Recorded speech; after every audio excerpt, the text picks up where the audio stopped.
Hello and welcome to another edition of the Morning Update live on NTN. I'd like to thank you so much for tuning in this morning. My name is Jessie Leonce. Today is Wednesday, the 20th of January, 2021. We do hope that you are continuing to adhere to the protocols and infection prevention guidelines, recommendations as per the Ministry of Health as we pursue this effort to reduce the transmission here on island of COVID-19.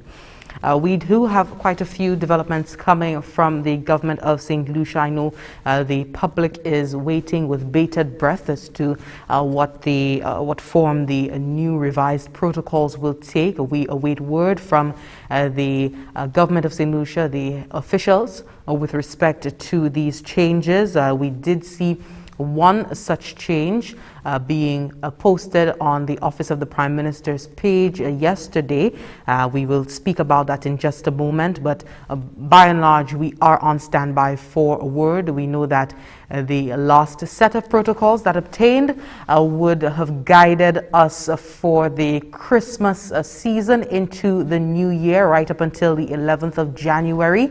And it was really a reduction in the restrictions to allow for persons to enjoy the holiday season. We saw that in-dining experiences were permitted, nightclubs and bars were allowed to operate up until a certain time to take into consideration the festive season. But certainly we will see, especially as we are now in this third wave of COVID-19 here on island, we will see perhaps this being returned. But we do await word from the officials as to what will obtain going into this new space.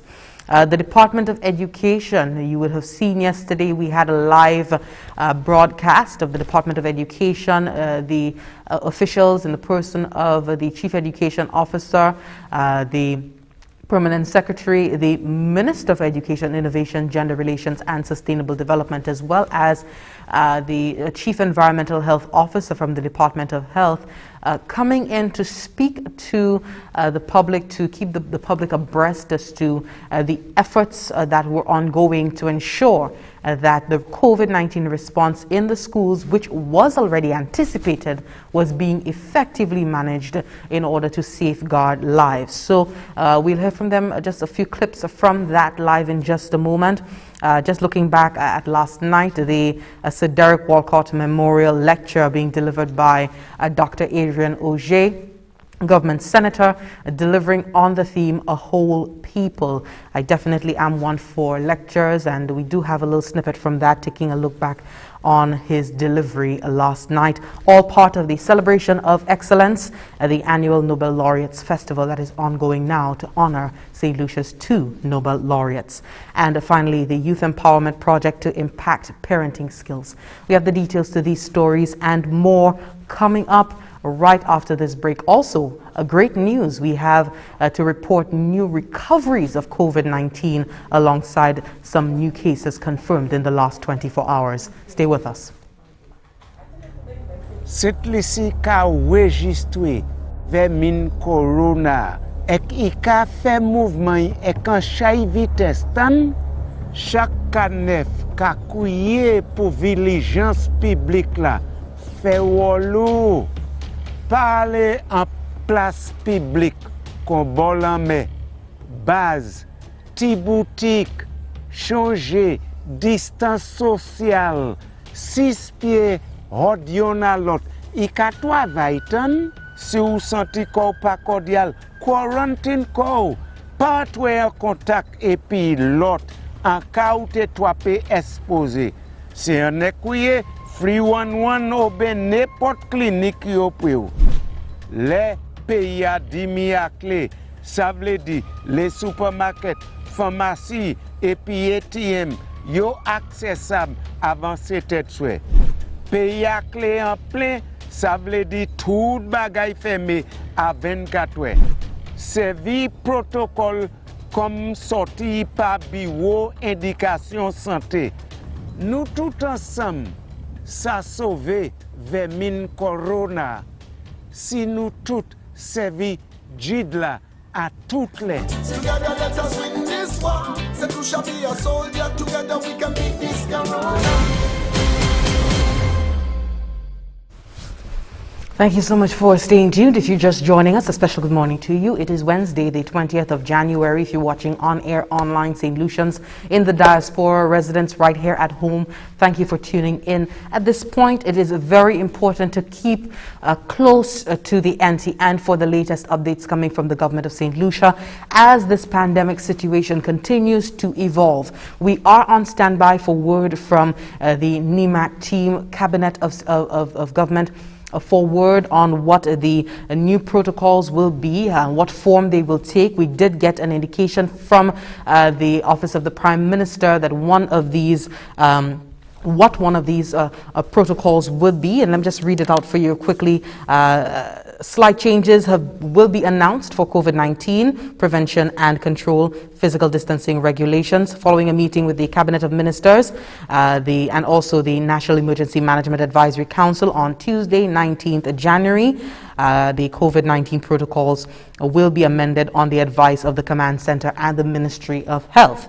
While the protocols in the main remain unchanged, are expected to remain unchanged, restrictions on the sale of alcohol have been instituted. So we have not received the bulk of the adjusted protocols, but we did get indication from the Office of the Prime Minister that the restrictions on the sale of alcohol have been instituted, taking effect today, the 20th of January 2021. It will remain in effect for the next 21 days. The sale of alcohol during this time is not permitted at supermarkets, shops, mini-marts, bars, gas stations, and restaurants. And just to go back in time, we would have remembered the Chief Medical Officer as well as the Assistant Commissioner of Police indicating and noticing, having these observations of multiple breaches at these same said locations. And of course, bars, specifically a person socializing, being close, and putting themselves and their families at risk by that degree of interaction. And so it is just the effort on the part of the government, one of the efforts on the part of the government to reduce mobility of persons, reduce the movement of people, and in an effort to reduce transmission of the COVID-19, which we have seen with sweeping numbers in the last few weeks, just following the festive season. I now want to go to a statement coming from Dr. Sharon Belmar-George indicating the new recoveries. We've had 8 new recoveries of COVID-19 in the last 24 hours, and also the new cases that have so far been registered. Take a look.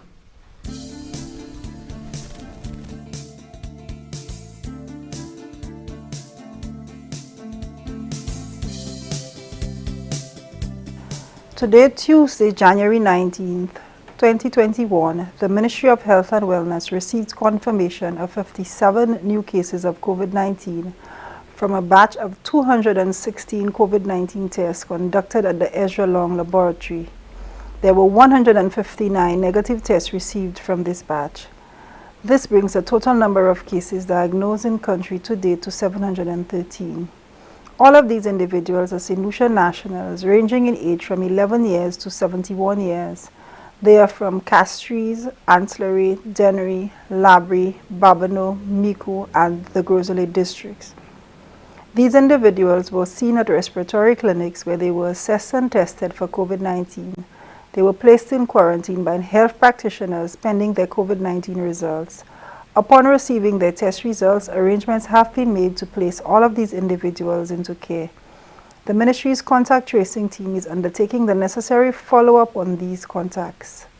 The Ministry of Health and Wellness also reports 8 recoveries for today, Tuesday, January 19th, 2021. Currently, there are 359 active cases in care, with one of them requiring critical care, and all of the others are stable. The Ministry of Health reminds everyone of the importance of the recommended infection prevention and control measures which can reduce the spread of the virus. Frequent hand washing with flowing water and soap. Wear a face mask when in public places and ensure that it covers the mouth, nose, and chin. Maintain a 6-foot distance from others wherever possible. Use a bleach solution to sanitize frequently touched surfaces and frequently handled objects. Avoid contact with other persons who have flu-like symptoms. If you're experiencing flu-like symptoms, it is important to keep away from others and to seek medical care at your closest community respiratory clinic for assessment. The Ministry of Health and Wellness will continue providing updates to the public as new information becomes available.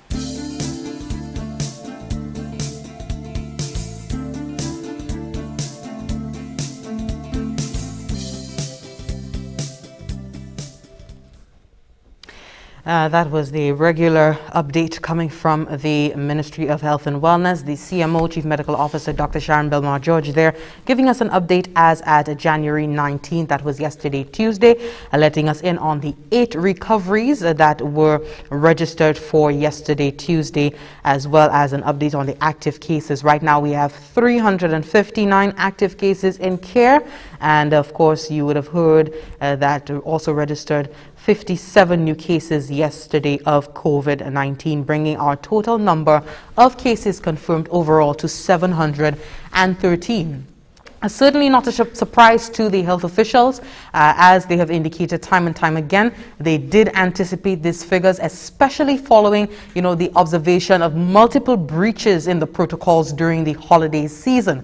And so we did also hear from the CMO previously that there have been measures put in place for the effective management of the COVID-19 response to the anticipated increase in cases.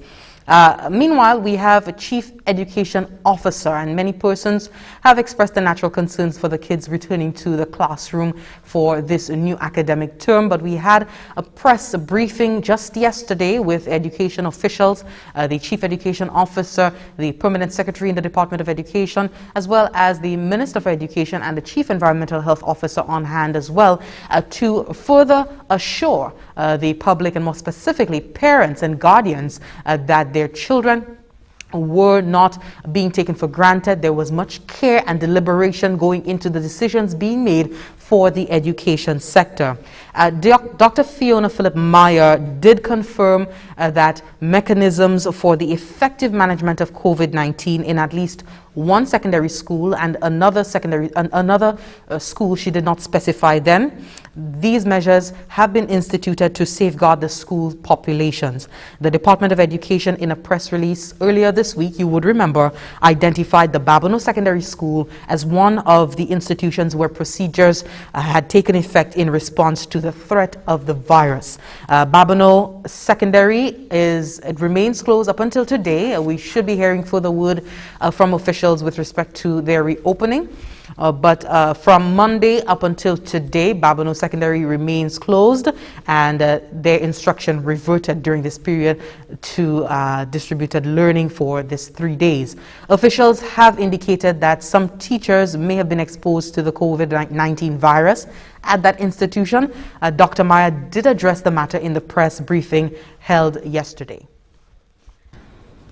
We have taken this stance as a precautionary measure to safeguard all stakeholders and to continue to monitor and reflect upon the situation, so as to also give the Department of Health the necessary support needed. We have also had other situations whereby, under the guidance of health, we have worked with smaller groupings of schools, and in that case, a particular class, to monitor and to maintain that precautionary posture, as I said earlier, in terms of any contact tracing, students who may have been exposed. And that was the Chief Education Officer, Dr. Fiona Philip-Meyer. We also heard from the Chief Environmental Health Officer, Mr. Parker Ragnanan, and he had previously spoken on the potential scenarios for, let's say, an outbreak. We have one child who is suspected of having COVID-19, what mechanisms are in place to respond to that sort of thing. And in terms of the multiple cases, he also relied on the strength of the protocols, the very stringent protocols that have been put in place at the schools.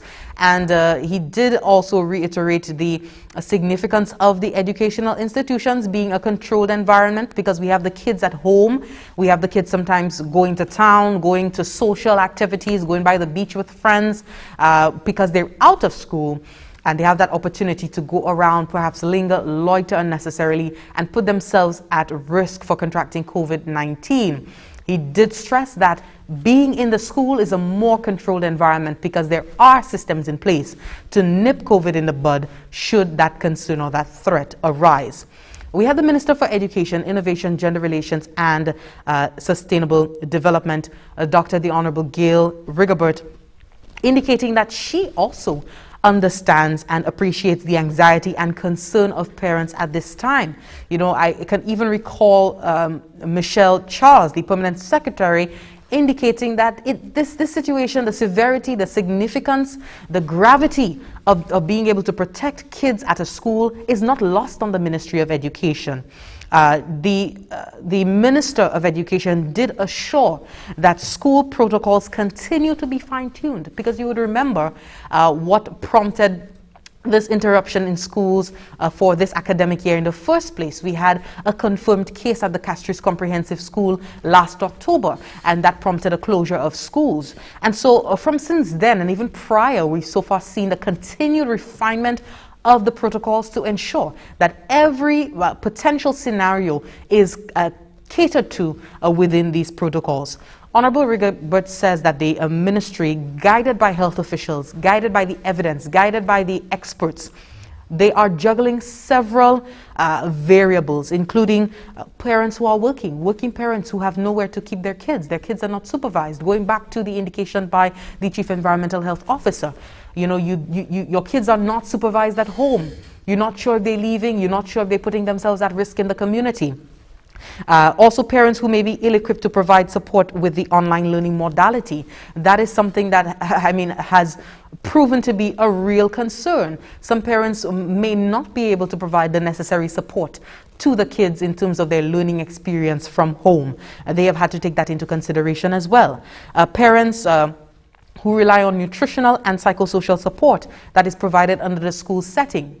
We cannot negate the fact that school is not just about learning. School is also a place where children can be taken care of. Children can be supervised while parents are out on the job. So these are the things that, you know, are being taken into consideration when decisions are made for the education sector. And I want to go to the clip from Dr. the Honorable Gail Rigobert. Do we want to jeopardize the well-being of our students and educators or persons who work within the school plant? Absolutely not. Would we prefer, if we had the option, to halt schools and wait for COVID to do its thing? Like the health professionals remind us all the time, this situation is fluid. We don't know how the COVID situation is going to evolve.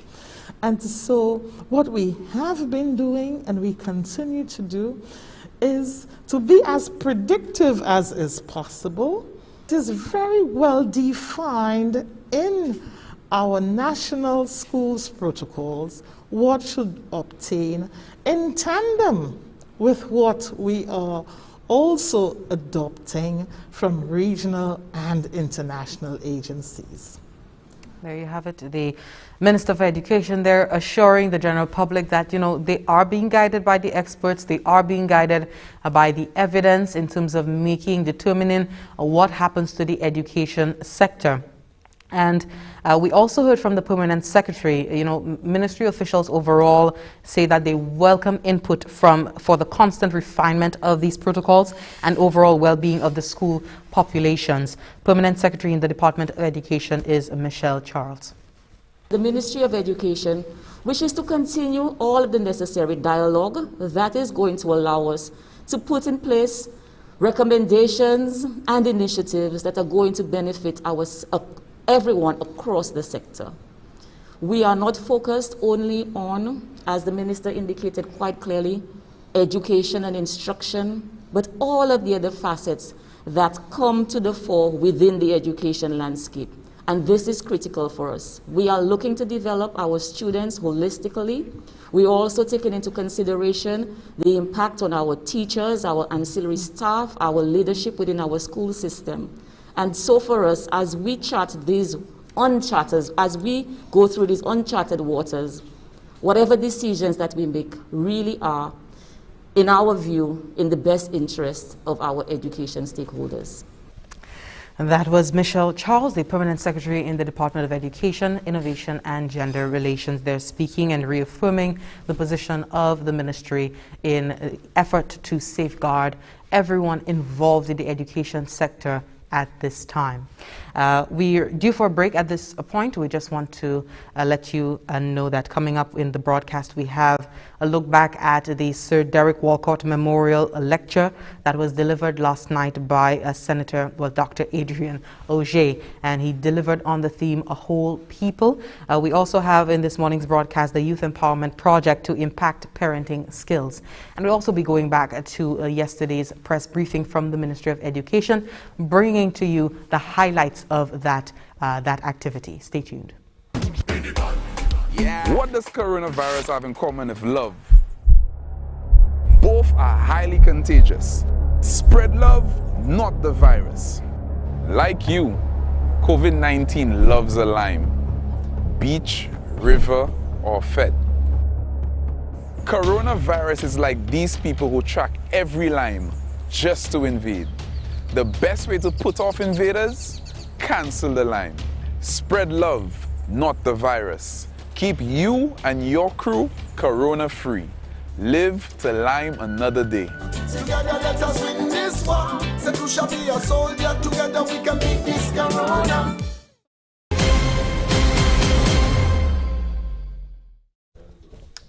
This is the morning update live on NTN. We know everyone is waiting with bated breath for the revised protocols to be announced by the government of St. Lucia for the COVID-19 prevention and control.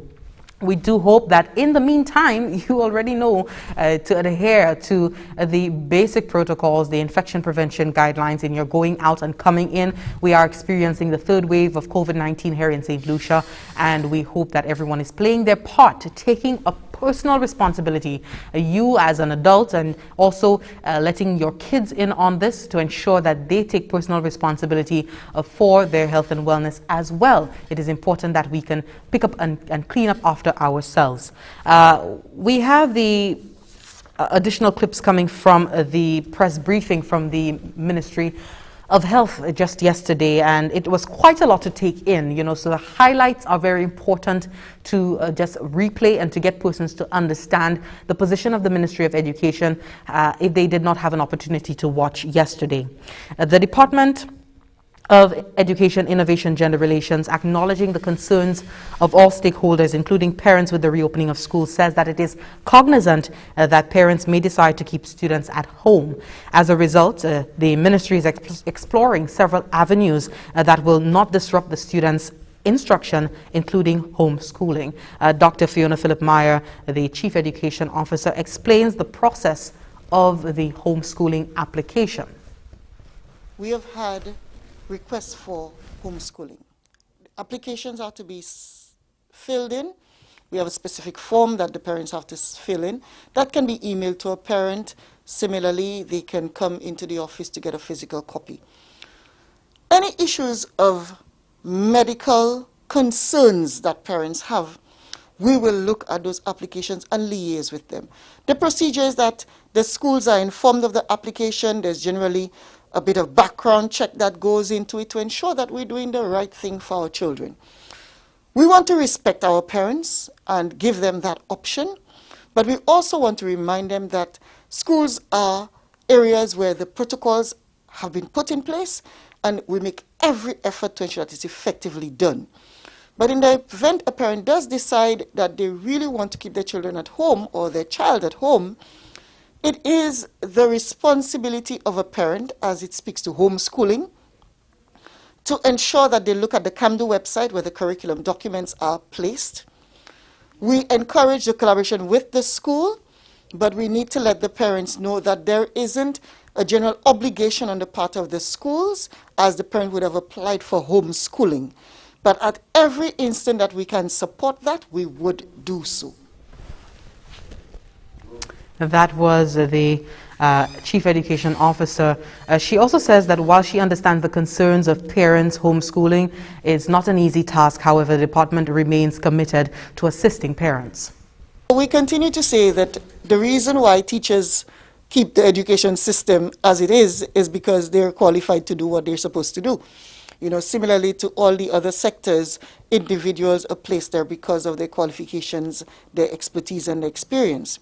So we recognize that our parents aren't teachers. We said that from the onset, unless if a parent is a qualified teacher. So we want to work with them, but we appreciate that the schools can do so much. So we want to ask parents to have a good think about the option of homeschooling if they feel very strongly about it and can get the necessary academic as well as social support to do so. That is something we will consider. But we do not take it lightly, but we also want to balance that out with issues of any medical that a child may have and the anxiety that a parent may have likewise. Chief Education Officer, Dr. Fiona Phillip-Meyer. We take a break from the COVID-19 news for a while to take a look at the ongoing celebration of excellence, the annual Nobel Laureates Festival. And just last night we had the Sir Derek Walcott Memorial Lecture featuring Dr. Adrian Auger on the theme, speaking on the theme, A Whole People. And just lacing in the delivery, the work of the late Nobel laureate, he was able to drive home the importance of, patriotism and us getting level-headed and moving forward as a whole people. Just take a look at this quick excerpt. We must see and we must assert ourselves as whole people, not as caricatures called taxi drivers, hotel workers, entertainers, all those obviating words which perpetuate a kind of economic anonymity. We must be whole people, whole lives, a whole nation, whole futures. Nothing edited by circumstance or market jargon into a pretty postcard. We need our assembled fragments in order to dance without losing our souls in the guan of power and money and knowledge. Walcott's warning fully unfurls not just above us, but over the entire Caribbean when he writes, "Every day, on some island, rootless trees in suits are signing favorable tax breaks with entrepreneurs, poisoning the sea almond and the spice laurel of the mountains to their roots. A morning could come in which governments might ask what happened, not merely to the forest and the bays, but to a whole people." That was Dr. Adrian Auger there, the feature speaker for the Sir Derek Walcott Memorial Lecture happening as part of the Celebration of Excellence Annual Nobel Laureates Festival here in St. Lucia, speaking on the theme, A Whole People. When you do have an opportunity, you could take the hour that you have free to sit down and to listen to him in entirety. A very inspiring, a very sobering delivery on his part. We continue with our final update for the morning. The Ministry of Equity, Social Justice, Local Government and Empowerment is realizing gains with the Youth Empowerment Project, YEP. The Holistic Intervention Project focuses on young people, especially at-risk youth. The project is being piloted via a multifaceted approach in the constituency of Central Castries. It consists of several programs, including the Integrated Court Diversion Program, the Integrated Community-Based Transformation Program, the Employment Enhancement Community-Based Community Initiative, and the Parenting Program, amongst others. The YEP is collaborating with the Division of Human Services to execute the Parenting Program. Director of Human Services Beverly Ann Poyot highlighted the significance of the program. Based on anecdotal evidence and some statistics, it is recognized that many of the children or the young persons who find themselves either in conflict with the law or just exhibiting those kinds of behaviors that we don't expect, there tended to be some kind of issues with parenting, either with supervision, absent parents, or just inability to parent properly.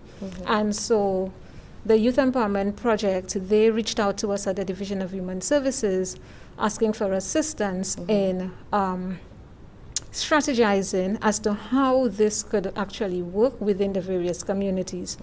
So over the past few months, we've actually been putting this program together to see how it is we can reach out to the parents within the 4 target communities, and also trying to assist parents who are clients of the Division of Human Services. This program will be rolled out for the parents. The aim is to equip parents with the required skills to provide a proper upbringing to their children and reduce at-risk behavior. We want to provide them with that information that is going to assist them in helping their children, in helping to raise their children, and not allow environment only to be the cause of certain behaviors. Okay. So we would really like to see that whole that whole thing of nature and nurture to have some kind of synergy. So yes, based on the community you're from, it's often said that the behaviors there and everything here trigger certain behaviors, but we also want to have the nurturing aspect of it, whereby parents within the community and the community itself, because if we're going to be targeting multiple parents within that community, the community itself to become parents to the children within that community. That was Director of Human Services, Beverly Ann Poyot. And with that, we come to the end of the latest updates coming from the government of St. Lucia. Just to go over the headlines for the morning, we've had 8 recoveries in the last 24 hours of COVID-19, and we've also registered 57 new cases, bringing our total number of cases diagnosed to date in country to 713. We have at present 359 active cases being treated. We also want to let you know that those 57 new cases were out of a batch of 216 COVID-19 tests that were conducted. Also in the news, the Department of Education continues to fine-tune measures in response to COVID-19. We have just had the Youth Empowerment Project to impact parenting skills, and a look back on last night as we continue to celebrate excellence here in St. Lucia with the Nobel Laureate Festival that is now ongoing. The Sir Derek Walcott Memorial Lecture being delivered by Dr. Adrian Auger last night on the theme, A Whole People. When you do get a chance, you could sit down and take a look at it in its entirety. My name is Jessie Leon, signing off for now. Do enjoy the rest of your day. Do stay tuned to NTN during the course of the day. We should be expecting an update, a major update in terms of the protocols. So please, if you have not yet done so, click the notification, click like on the Government of St. Lucia Facebook page, click subscribe to the Government of St. Lucia YouTube channel, so you will always know when we're going live, when we're posting new content. That is very important at this time nationally. So stay tuned for that, and do enjoy the rest of your day. Meantime, goodbye.